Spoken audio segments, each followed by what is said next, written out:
7 அளவுடைய நிலநடுக்கம் மியான்மரின் இரண்டாவது பெரிய நகரமான மண்டலையின் அருகே மையப்புள்ளியாக கொண்டு மதிய நேரத்தில் ஏற்பட்டு பின்னர் 6.4 அளவுடைய சக்தி வாய்ந்த பிட்ச் அதிர்வை ஏற்படுத்தியது.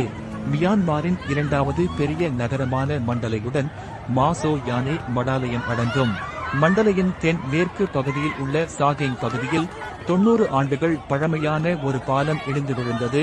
மேலும் மண்டலையை மியான்மரின் மிகப்பெரிய நகரமான யாங்கூனுடன் இணைக்கும் நெடுஞ்சாலையின் சில பகுதிகள் சேதமடைந்தன. நாய்பிதாவில் நிலநடுக்கத்தால் மதச்சின்னங்கள் சேதமடைந்தன, சில பகுதிகள் தரையில் விழுந்தன.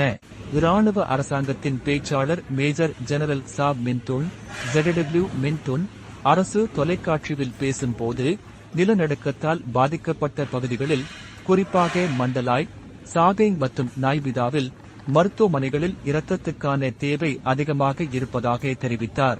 அவர் இரத்த தானத்தாரை உடனடியாக மருத்துவமனைகளை தொடர்பு கொள்ளுமாறு கேட்டுக்கொண்டார். மியான்மரில் இராணுவ நிர்வாகம்